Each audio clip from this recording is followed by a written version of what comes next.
Agaseke k'amakuru mu karere ngapfunduriye muri Kongo Kinshasa. Uruhande rwa leta ya Kongo n'urwa M23 bongeye gushinya kurenga ku masezerano yo kubahiriza agahenge nyuma y'imirwano ikomeye yavuzwe muri iki cyumweru mu ntara za Kivu y'Amajyaruguru n'iy'Amajyepfo. Mu kiganiro n'abanyamakuru kuwa kane Goma kuri M23 bavuze ko Kinshasa idashaka amahoro kandi batuguhera ubu ngubu tuzaye dusubirisha igitero cyose cyaba ikindi. Patrick Muya uvugira leta ya Kongo nawe kuwa kane ashinje M23 yabwiye abanyamakuru ati tuzurenga ku gahenge kandi tuzurimo kwica abantu Goma na Bukavu. Kuwa kabiri no kuwa gatatu imirwano hagati y'umutwe wa M23 mu duce twa Masinauri kare muri Kivu y'Amajyaruguru yatumye abantu benshi bava mu byabo barahunga nk'uko ibinyamakuru bya Kongo bibyandika. Imirwano yongeye kubura mu gihe mu minsi ishize mu biganiro muri Qatar imwe za M23 na Kinshasa zumvikanye gucya urwego rwo kugenzura ibarizwa ry'agahenge kumvikanyweho muri Nyakanga uyu mwaka ariko kategeze kubahirizwa neza. Kuwa kane Colonel Nangu kuri ishami rya politiki rya M23 yabwiye abanyamakuru Goma ko Kinshasa n'abafatanyabikorwa bayo bafunze amayira yose mu gace ka Minembwe bagateza inzara iyongeraho ibitero ku baturage b'abasivile. Nanga ashinja leta ya Kinshasa kurenga ku masezerano atandukanye yemerewe i Doha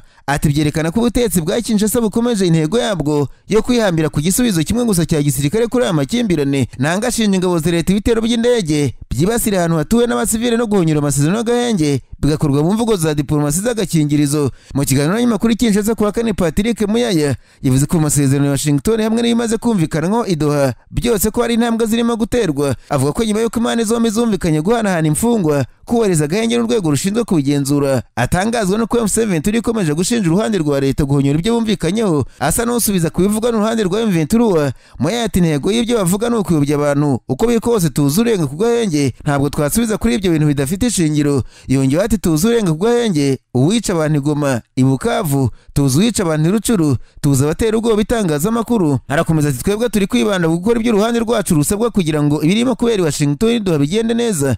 I Washington mw'iki cyumweru intumwa za Kigali n'iza Kinshasa zongeye guhura ku nshuro ya gatatu ziganira none ku bigomba gukorwa mu kurandura umutwe wa FDLR n'u Rwanda rugakuraho ingamba zarwo z'ubwirinzi. Kinshasa ishinja Kigali kuba inyuma y'umutwe wa M23 mu gihe Kigali n'ishinja Kinshasa gufasha umutwe wa FDLR urwanya ubutegetsi bwa Kigali. Muyaya avuga ko ibiganiro hagati ya M23 na Kinshasa biri kubera i Doha muri Qatar ubu arimo kuganira ku mpamvu shingiro z'amakimbirane. Ati dutegereje imyanzuro ubu ni mukwiye guha umwanya ibindi birangaza muri kumva kandi muzakomeza kumva. Muri iki kiganiro n'abanyamakuru mu mujyi wa Goma ariko kandi umutwe wa M23 watangaje ko ugiye gutangira kurasa drone z'igisirikare cya Kongo Kinshasa zimaze igihe zirasa ibindiro byayo no mu duce dutuwe n'abaturage. Kuva mu mezi make ashize M23 yakunze gushinja ingabo za leta kuyirasaho zikoresheje drone zo mu bwoko bwa CH4 Kinshasa yaguze mu Bushinwa. Ibitero by'indege zitagira pilote amakuru avuga ko zituruka i Bujumbura mu Burundi byakeje umurego mu byumweru bike bishize mu bice bitandukanye bya teritwari za Walungu, Masisi, Rucuru na Walikare. Perezida M23 akaba n'umuhuzabikorwa wungirije w'uru rya Alliance Fleuve Congo kuwa kane yabwiye abanyamakuru kuri ya mutwe ufite ubushobozi bwo guhanura ziriya ndege ndetse ko ugiye gutangira kubikora. Ati dufite ubushobozi bwo kurasa izo drone twagiye tubikora mu byashize kandi nibyo tugiye gutangira gukora guhera uyu munsi mu gihe tugabwaho ibitero. Bisi mwateguje ko guhera ubu M23 igiye gutangira gusubiza ku bushotoranyi bw'ingabo za leta ya Kongo. Ati guhera umunsi tugiye kujya dusubiza ingumi ku ngumi ubushotoranyi bwa Kinshasa kugira ngo twimike amahoro mu turere dufite mu maboko yacu n'utiri mu maboko ya Kinshasa kugira ngo dushyire amahoro mu duce tugenzura ndetse n'utugenzurwa na Kinshasa. M23 agaragaje ko muri teritwari ya Fizi mu ntara Kivu y'Amajyepfo abarwanyi b'abazerendo bari gusambanya abagore ku ngufu bakabikora bifata amajoro basakaza ku Rwanda. Ishimangira ko idashobora gukomeza kubyihanganira. Mbabwire kandi ko uyu mutwe wa M23 watangaje ko nta biganiro ibyo aribyo byose wigeze ugirana na leta y'u Burundi bivuga ko yaruka gusaba kureka imikoranire n'ubutegetsi bwa Kinshasa. Ikinyamakuru Africa Intelligence gisanzwe cyandikirwa ipari mu Bufaransa giherutse gutangaza ko mu ntangiriro z'ukwezi Perezida Evariste Ndayishimiye w'u Burundi yakiriye Bujumbura intumwa za M23 bakagirana ibiganiro. Ni ibiganiro bivuga ko ngo byabaye mu gihe nanone ingabo zuriya mutwe zimaze igihe zifite gahunda yo kwigarura umujyi wa Uvira, umujyi wa kabiri muri ntara Kivu y'Amajyepfo umaze igihe urinzwe bikomeye n'ingabo ziganjemo iz'u Burundi. Amakuru avuga ko ubwo Ndayishimiye yahuraga n'intumwa za M23 zamuburiye ku ngaruka ashobora guhura nazo mu gihe yaba akomeje gushyigikira Kinshasa, dore ko Gitega ifite ingabo ziri hagati mu 10 na 14 muri iki gihe zirwana ku ruhande rwa leta ya Kongo. Bivuga kandi ko mu rwego rwo kwigarura Uvira abarwanyi b'M23 bashaka kurizamo imirwano itaziguye basakiranye n'ingabo z'u Burundi ibyatumye batekereza ko bagirana amasezerano n'umutegetsi bwa Ndayishimiye yuko nta ruhande rwemerewe kurasa ku rundi. Kugira ngo ibyo bihongo byabaye ngombwa ko M23 isaba Gitega kureka imikoranire na Kinshasa mu rwego rwo kwirinda ko intambara iri muri Kongo Kinshasa ishobora kwambukiranya imipaka. Bivuga kandi ko mu gihe M23 isaba Burundi harimo ko mu gihe yabifashe Uvira bwakuyemo buhungira abarwanyi b'imitwe y'abazerendo na FDLR igizwe n'abagize muri jenoside yakorewe abatutsi mu Rwanda. Ndayishimiye ku ruhande rwe ngo yasabye M23 kwitandukanya n'u Rwanda ashinja guhungabanya inyungu z'igihugu gihugu cye. AFC M23 biciye muri Colonel Nanga usanzwe ari umuhuzabikorwa wayo yavuze ko nta biganiro byo byose riri kugira n'u Burundi. Nanga kuwa kane yabwiye abanyamakuru ati nta biganiro turimo kugira n'u Burundi, ahubwo turi kuganira n'ubutegetsi bwa Kinshasa ku ikubitiro bwari bwararaye ko butazigera buganira natwe, ariko umunsi barimo baraganira natwe kubera ingufu z'uko ibintu byifashe. Muri Kanama uyu mwaka hamenyekanye amakuru y'uko mu kwezi kwari kwabanje M23 na leta y'u Burundi bari bahanye imfungwa zibarirwa muri 20. Gusa amakuru nayo uyu mutwe bayamaganiye kuruvuga ko ari ibinyoma. N'abagabo bitwaje imbunda bateye ibitero bikuru bya Kabondo mu mujyi wa Kisangani mu ijoro rishyira kuwa kane ahagana mu masaha 8 za mu gitondo. Barwanye n'abashinzwe ubuzima barahamuka, abashinzwe umutekano baraboha, ndetse ibintu byinshi biribwa. Byari ijoro riteye ubwoba muri iki kigo nderabuzima nk'uko byatangajwe n'ikinyamakuru cyo muri Kongo cyitwa Actualité CD. Raporo yagejejwe kwa Arkiyepiskopi wa Kisangani Musenyeri Marcel Rutembi yerekanye ko yibwa amafaranga miliyoni 3 zirenga z'amakongomani n'amadolari 30 y'Amerika, hamwe na mudasobwa zigendanwa enye, telefone zigendanwa 14, itoroshi na power bank. Nk'uko inkuru z'abatangabuhamya zivuga mu bantu 8 yuriye urukuta rwaho mbere yo gukangisha, kwica no guhambira abazamu 3. Babanje gutera ibyuma bya serivisi z'abaforomo muri urgence, hanyuma ngo bakomeza mu yandi mashami bahuriza hamwe kandi bahambira abagabo bose mu cyumba kimwe. Umubitsi w'ibitaro ngo yakubiswe bikabije, icyakora abo bagizi ba nabi ngo ntabwo binjiye mu byumba by'abarwayi. Ariko kandi amakuru ava mu Burundi aravuga ko ari abasirikare b'iki gihugu bahugiye no cyo kuzenguruka igihugu cyose n'amaguru bazira kwishyuza amafaranga bakoreye ubwo barimo kurwana muri Kongo Kinshasa. Abasirikare banahoze mu butumwa bw'umuryango wa Afurika yunze ubumwe bwo bw'urumuri muri Somalia. Amakuru avuga ko mbere yo guhanishwa kiriya gihano bagombaga gusanga umugaba mukuru w'ingabo z'u Burundi Jean Prime Niyongo mu ntara ya Muramvya, aho yagombaga kuremesha inama ngo bamuze amafaranga yabo yarengeye. Iyo nama icyakora ngo byarangiye itabaye, bahitamo gushaka inzira bishyurizamo. Imbirimba y'uburenganzira bwa muntu muri Burundi Pacifique Ninazwe yatangaje ko aha amakuru ko bari basirikare bahise babwa igihano cyo kuzenguruka Burundi bwose n'amaguru. Amakuru avuga ko bambere ku mugoroba kuwa gatatu bukwakira bari bamaze kugera mu yahoze ari intara Ruyigi, ndetse ko urugendo rw'igihano cyabo rugikomeje. Kuva mu myaka 2 ishize Burundi bworeje mu burasirazuba bwa Kongo Kinshasa batozi barirwa muri 19, bakaba baragiye gufasha ingabo za kiriya gihugu mu ntambara gihangayemo na M23. Ntarakura amaso Burundi, ariko kandi Perezida Evariste Ndayishimiye yatangaje ko ikibazo cy'ibikomoka kuri peteroli kimaze igihe kinini cyarabuze mu Burundi cyakemutse, ariko ba nyiri sitasiyo badashaka kugera ku bakoresha ibinyabiziga ihendutse. Abafite ibinyabiziga mu Burundi bamaze igihe bajya gushakira lisansi n'amazutu muri Kongo Kinshasa cyangwa se Tanzania bakayigurishwa mu mafaranga menshi. Minisitiri w'intebe Mucyana Nestor Ntabontu yaherutse kumenyesha abagize inteko ishinga amategeko ko kugira ngo ikibazo gikemuke bizasaba ko Burundi bwohereza mu y'agaciro mu mahanga kugira ngo ubone amadovize buzabiranguza. Nyuma y'ibyumweru 2 Ndayishimiye yohereje toni 600 mu y'agaciro, hanyuma kuwa kane yamenyesheje abaturage kuri stade ya Mutabo ko ikibazo cya lisansi n'amazutu cyakemutse kuko bibitse mu bigega bya Leta ya Sopebu. Yaravuze ati igitoro cyarabonetse kiruzuye, tubwira mu station ngo mufate igitoro, ngo nta mafaranga nifitiye.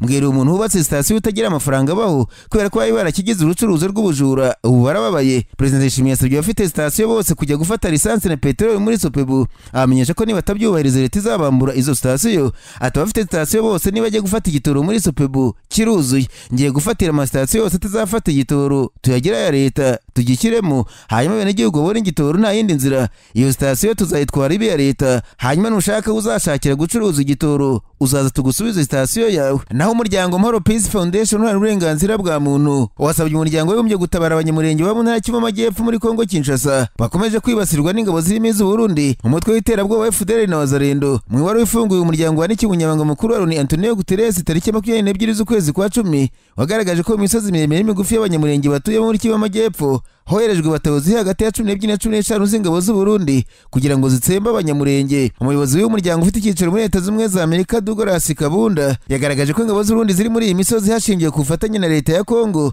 kandi ko zikorana na FDLR na Wazalendo bihuje umugambi wo kwica abanyamurenge. Ati kuva irihuriweho n'u Burundi ryoherezwa ryagabye ibitero bikomeye ku basivile b'abanyamurenge byafashe na tariki ya 18 z'ukwezi kwa 10 ubwo abanyamurenge bagerageza kuva muri Minembwe bajya ku isoko ku Ndondo bakumiriwe na bariyeri zashyizweho n'abasirikare b'u Burundi mu mudugudu wa Mikarati. Kabunda yasobanuye ko izi bariyeri ingabo z'u Burundi zashyizeho zitagamije kurinda umutekano, ahubwo zigamije kuvangura ubwoko, kubabuza amahirwe yo gutera imbere no kubambura ubuntu ko mu bundi bwoko bwo bemererwa gukomeza ibikorwa byabo mu bwisanzure. Ati ibi byagaragaje ko n'uburyo abanyamurenge babuzwa kugera ku masoko mu gihe abandi baturage bakomeza kujya mu masoko mu bwisanzure. Kubera kubuza kujya mu masoko, abanyamurenge banyamurenge mu gice cya Minembwe bamaze amezi menshi batabona ibyangombwa birimo umunyu, amavuta n'isabune. Uyu muryango wamenyesheje Guterres ko abanyamurenge batuye muri Kivu y'Amajyepfo bazengurutswe n'ibigo bya gisirikare birenga 58 kandi ko abasirikare n'abarwanyi b'imitwe yitwaje intwaro babirimo bafite umugambi wo kubatsemba. Umuyobozi w'umuryango yavuze ati FARDC isigaye ibitero bikomeye bya drone mu bice bituwe n'abanyamurenge biteza impfu n'inkomere, bigasenya inzu, bikabiba ubwoba mu baturage. Imidugudu iherutse kwibasirwa n'ibitero ni Rugezi, Mikenke ndetse na Nyamurombwe. Gahunda yasobanuye ko ashingiye ku buryo uyu mugambi wateguwe abanyamurenge bashobora kwicirwa mu bitero byegereje, bashobora kurenga 36 biciwe mu gitero cyagabwe mu nkambi ya Gatumba mu Burundi hari muri Kanama 2004. Ati amakuru yizewe aturuka mu bayobozi bo mu nzego z'ibanze agaragaza ko ingabo z'uburundi zikomeje gugota ibice byose bituwe n'abanyamurenge mu gihe ihuriro rigota imidugudu myinshi y'abanyamurenge. Ibyago byo kubatsemba kurenza uko habaye muri Gatumba biregereje. Umushakashatsi Dr. Alexis Mvuka yasobanuye ko ingabo z'uburundi zikorera muri Kivu y'Amajyepfo ku 2016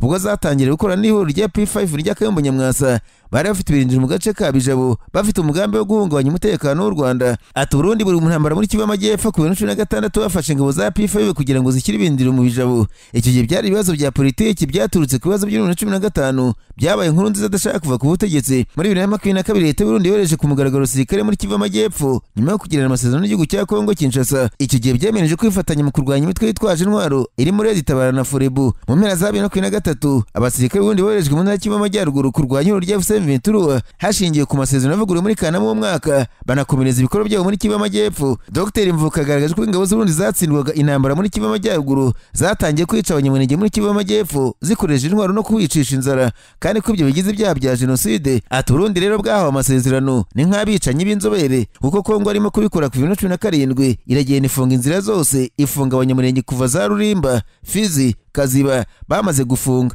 Ubwicanyi burakomeza bakoresha imvugo z'urwango, noneho babona abantu b'inzobere bashobora kubikora bafite ingengabitekerezo ya jenoside bari babiha mu myaka 2 ishize. Umuryango Mahoro Peace Foundation wasabye Loni n'umuryango wa Afurika yunze ubumwe gusaba ingabo z'Uburundi kuva ku butaka bwa Kongo kugeza imfashanyo ku banyamurenge, gukora iperereza ku itsembabwoko muri Kivu y'Amajyepfo no kugeza leta y'u Burundi mu butabera. Nararanganije amaso y'inyamakuru byandikirwa muri Tanzania. Abanyamakuru bakiza amakaramu ku mpapuro barandika banditswe umwuka ukomeje kuba muri Tanzania mbere gato y'amatora ya perezida ategerejwe mu cyumweru gitaha tariki 29 z'ukwezi kwa 10. Cyavuze ko Perezida Samia Suluhu Hassan agiye mu matora y'ikinamico kuko yamenyesheje abamurwanya akaba agiye mu matora wenyine. Ikinyamakuru yo kinenga ubutegetsi bwa Perezida Samia Suluhu Hassan kivuga ko abantu bavugira hejuru yaba bamurwanya cyangwa se bamwishyaka ishyaka rya CCM utarishwe ntahunge cyangwa se ngo wafunzwe mu burengero. Hagatanga urugero rwa Humphrey Polepole waruzwiho kutavugira mu ivumbi kumuvumba mu ishyaka CCM, ndetse na Tundu utaravugana n'irya mu kanwa mu ishyaka Chadema ufungiye kwangisha abanyatanzania ubutegetsi, ariko rero birahirengeye bagaragaza ko yabafunzwe kugira ngo atazitabira amatora. Icyo kinyamakuru cyavuze ko mu matora yo mu cyumweru gitaha Samia azabahanganye na Suluhu kuko abanyapolitiki bose bamurwanyaga bashaka ubutegetsi yamaze kubafunga abana akabica.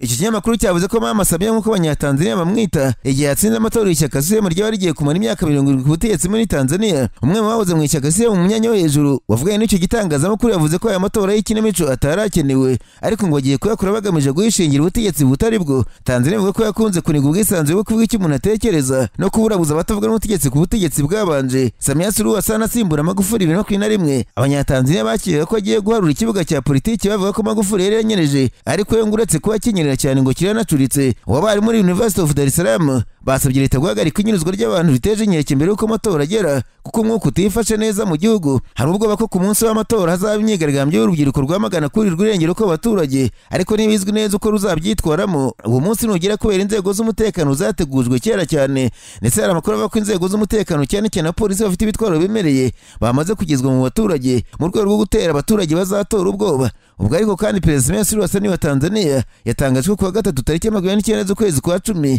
ariko nje kugira ngo abaturage bashe kujya mu matora. Agaseke k'amakuru mu karere ngafunikire muri Uganda abanyamakuru bakozeje impamvu nino barandika manzi ko umunya-Uganda wo mu Bwongereza yakatiwe gufunga imyaka 17 azira gusambanya abagore. Polisi ya RS yatangaje ko umugabo witwa Charles Isabirye yasanaga abagore mu Bwongereza bakuye muri Uganda bizeza akazi, ndetse naho kuba gusa ngo nibyigeze biba nk'uko yari yarabibabwiye, ahubwo yahisemo kujya basambanya. Mu rubanza rwabereye mu rukiko rwa RS Crown Court mu Bwongereza, Charles yakanye ibyaha aregwa akavuga ko abagore bafatanije bakamubekera. Kuwa gatatu w'iki cyumweru urukiko rwakatiye Charles w'imyaka 48 gufungwa imyaka 17. Isaba ryashinjwe ko yabanje gusambanya umugore wa mbere wari wanatanze ikirego muri polisi mu myaka 3 ishize, ariko icyo gihe ntiyashoboye gukomeza gukurikirana. Uhohotewe wa kabiri we watanze ikirego mu myaka 2 ishize, ibi bihita bituma polisi yongera kuvugisha uwa mbere maze babaca gukora dosiye yuzuye. Isaba ryahoze atuye ahitwa Roseboro mu Bwongereza yamijwe ibyaha birimo gusambanya bugahato, kurenga ku mabwiriza y'urukiko no gutera ubwoba batangabuhamya. Urukiko rwategetse ko umugabo ashyirwaho icyasha cy'abakoze ibyaha by'ihohotera rishingiye ku gitsina, runategeka ko atazongera kuvugisha cyangwa se guhura n'abahohotewe, kandi ashyirwa ku rutonde rw'abakoze ibyaha bishingiye ku mibonano mpuzabitsina ubuziraherezo. Umupolisi ushinzwe iperereza yavuze ati nta kundi navuga uretse gushima ubutwari bw'abahohotewe kuba barafashe icyemezo cyo kubivuga no kubihamya muri uru rubanza rwamaze igihe kirekire. Yongeyeho kandi ko isaba ryakoresheje uburyo bwose bushoboka kugira ngo asebye ndetse anateshe agaciro abatangabuhamya. Uwo mupolisi yavuze ati kandi nubwo bidashobora gukuraho ibyo banyuzemo, ariko nizeye ko bizabaho ituze mu kumenya ko bahohoteye ari muri gereza imyaka myinshi dore ko ari 17.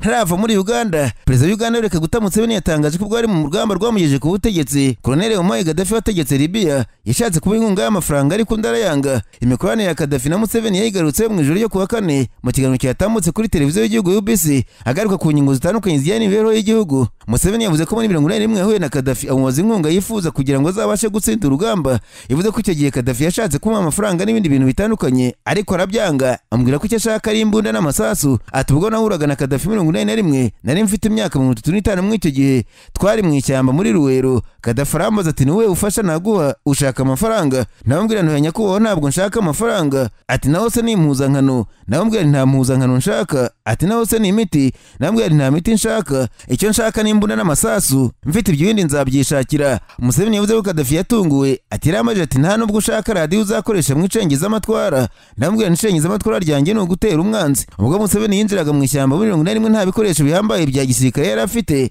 ahubwo yagiye abibona gake gake bitewe n'ibihugu by'amahanga byari mushyigikiye ndetse n'ibyo yambuye ingabo za leta ku rugamba. Mu Banyafurika bashyigikiye cyane intambara ya Museveni barimo nyakwigendera Colonel Muammar Gaddafi wategekaga Libya. Bombi bari bahuriye ku myumvire yo guca bagashaka bake ku mugabane wa Afurika, by'umwihariko ariko Gaddafi yari amaze yashaka ko Libya yagira ijambo mu karere ka Afurika y'Iburasirazuba kugira ngo acengeze gahunda yari afite yo kugira Afurika igihugu kimwe. Ibi byatumye abona Museveni nk'umuntu bakorana byoroshye. Ku musozo mabwire ko abinyujije ku rubuga rwa Truth Social, Perezida wa Amerika Donald Trump yavuze ko ahagaritse ibiganiro byose by'ubucuruzi byarimo kuba hagati ya Amerika na Canada kubera ibikorwa bigamije kurwanya imisoro.